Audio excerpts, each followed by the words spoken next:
नमस्कार, मैं हूं निश्चित दुबे। आप देख रहे हैं सुलगता सवाल। तो आज बिहार की राजनीति में वो दिन आ गया जिसका इंतजार सम्राट चौधरी सालों से कर रहे थे। वो शख्स जो 2022 में नीतीश कुमार को हटाने की कसम खाते हुए भगवा पगड़ी बांधकर खड़े हो गए थे, फिर 22 महीने के बाद उसे उतारकर राम मंदिर में चढ़ा दिया था। आज वही सम्राट बिहार की कुर्सी पर बैठ गए हैं। नीतीश कुमार ने 14 अप्रैल को मुख्यमंत्री पद से इस्तीफा दे दिया, राज्यसभा की राह पकड़ ली और 15 अप्रैल को सम्राट चौधरी भाजपा के पहले मुख्यमंत्री के तौर पर शपथ ली है। यह कोई सामान्य बदलाव नहीं है, यह बिहार की 20 साल पुरानी राजनीति का नया अध्याय है। सम्राट का सफर पगड़ी से ताज तक का, जहां उन्होंने आरजेडी से शुरुआत की, जेडीयू में होते हुए बीजेपी पहुंचे और आज एनडीए की सत्ता संभालने जा रहे हैं। ऐसे में कई सवाल सुलग रहे हैं। सम्राट के सामने कौन कौन सी चुनौतियां हैं? सम्राट के समय में कैसा होगा बिहार? नीतीश का इस्तीफा साजिश थी क्या? सम्राट ही क्यों बने सीएम? क्या पगड़ी से लेकर ताज तक की सफर? क्या पारिवारिक विरासत का मिला लाभ? अब सबसे पहला सवाल, सम्राट के सामने कौन कौन सी चुनौतियां हैं? देखिए, सम्राट चौधरी भले ही डिप्टी सीएम से सीएम बन रहे हो, लेकिन रास्ता आसान नहीं है। सबसे बड़ी चुनौती तो विपक्ष की है। आरजेडी और कांग्रेस तो पहले से ही उन पर 1995 के पुराने मामले का हवाला दे रहे हैं, जहां उनके पिता शकुनी चौधरी के साथ उनका नाम आया था। चुनावी हल्फनामों में संपत्ति और डिग्री को लेकर के भी सवाल उठाए जा रहे हैं और ये सब पुरानी बातें हैं, लेकिन विपक्ष इन्हें हवा देगा। दूसरी चुनौती जातीय समीकरण की है। सम्राट कोयरी कुशवाहा समाज से हैं, जो बिहार में तकरीबन 4-5% है, लेकिन प्रभावशाली है। नीतीश के कुर्मी कोयरी समीकरण को तोड़ना था, लेकिन अब खुद को बनाए रखना पड़ेगा। याद कीजिए 2022 का वो दौर जब नीतीश महागठबंधन में चले गए थे, तब सम्राट ने पगड़ी बांधकर कहा था कि नीतीश को हटा करके ही मानेंगे। अब सत्ता में आकर उसी समीकरण को संभालना होगा। तीसरी चुनौती गठबंधन की है। जेडीयू अभी भी नीतीश का ही किला है। संजय झा और नीतीश के बेटे निशांत कुमार को साथ रखना पड़ेगा। अगर जेडीयू के विधायक नाराज हुए तो सरकार डावाडोल हो सकती है। चौथी चुनौती विकास की है। बिहार में बेरोजगारी, पलायन, शिक्षा और स्वास्थ्य की हालत सुधरनी है। सम्राट होम मिनिस्टर थे, लॉ एंड ऑर्डर उनका डोमेन था। अब पूरे राज्य की जिम्मेदारी केंद्र से डबल इंजन की मदद मिलेगी, लेकिन ग्राउंड पर काम दिखाना होगा। पांचवी चुनौती खुद की छवि की है।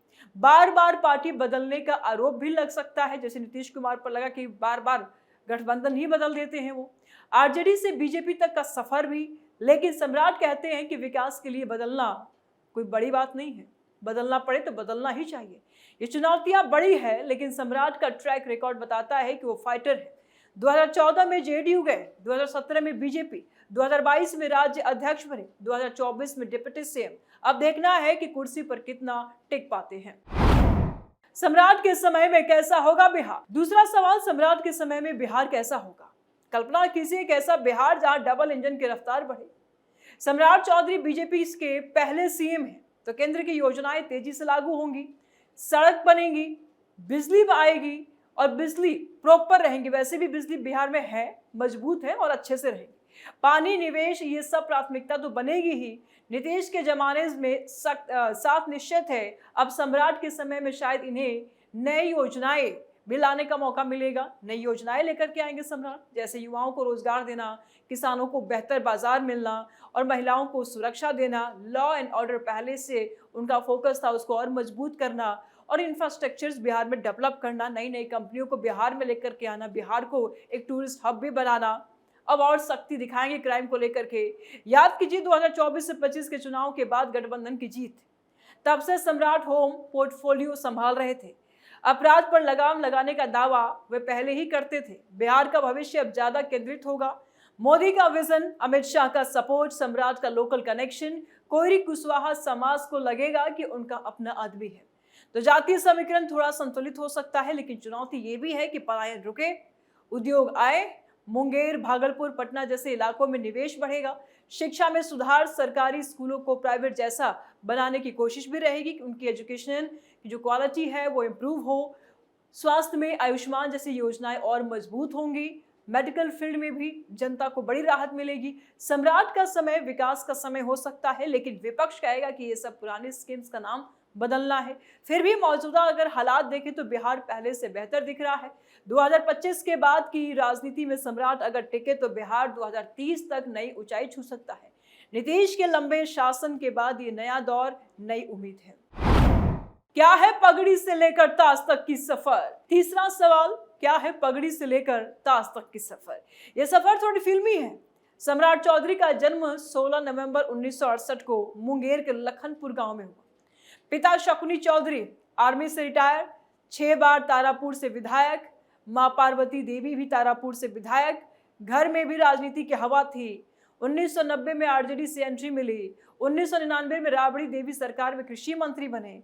2000 और 2010 में प्रवक्ता से विधायक, 2010 में विपक्ष के चीफ व्हिप रहे और फिर 2014 में नीतीश की जेडीयू में शामिल हुई। जीतन राम मांझी सरकार में मंत्री भी रहे। 2017 में बीजेपी ज्वाइन किए और फिर 2022 में नीतीश जब एनडीए छोड़कर महागठबंधन गए, सम्राट ने भगवा पगड़ी बांध ली और कहा नीतीश को हटाकर रहूंगा। 22 महीने पगड़ी सर पर रही। जनवरी 2024 में नीतीश जब वापस आए, सम्राट ने पगड़ी उतारी और जुलाई 2024 में अयोध्या जाकर राम मंदिर में चढ़ा दी। बोले ये पगड़ी भगवान राम को समर्पित है। 2022 में बीजेपी बिहार अध्यक्ष बने। 2024 में डिप्टी सीएम और होम मिनिस्टर। आज 2026 में बिहार के मुख्यमंत्री का ताज अपने नाम किया। यह सफर आरजेडी से बीजेपी तक का है। 3 पार्टियों में घूमने का है। हर बार नई ऊंचाई छूने का है। पिता की विरासत और अपनी मेहनत और मौके का फायदा सब कुछ मिला। पगड़ी वाला वो दिन आज भी याद है जब सम्राट ने कहा था कि सिर से पगड़ी तभी उतरेगी जब नीतीश हटेंगे। हालांकि सम्राट ने पगड़ी पहले ही उतार दी थी।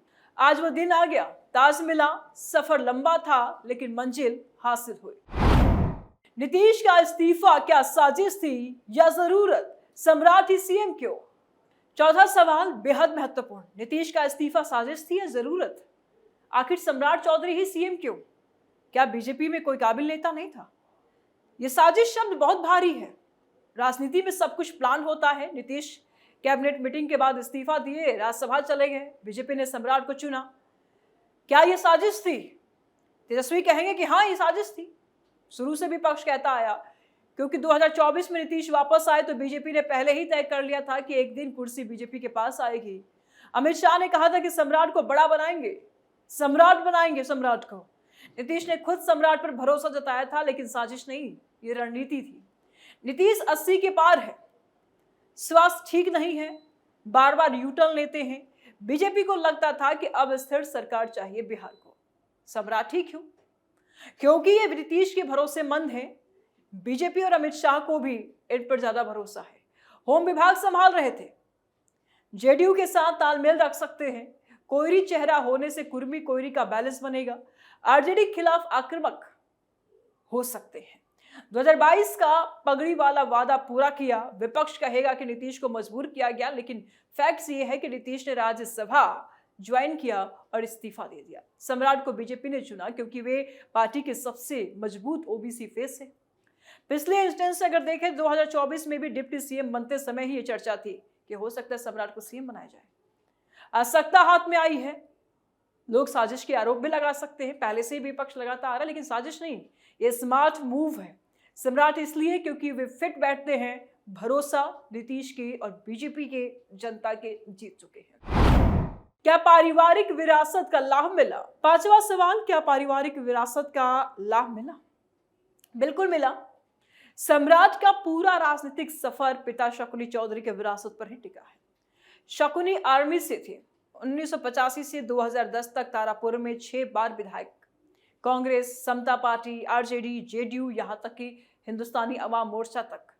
मां पार्वती देवी भी तारापुर से विधायक रहे। सम्राट ने उसी सीट से चुनाव लड़ा, उसी मुंगेर क्षेत्र से।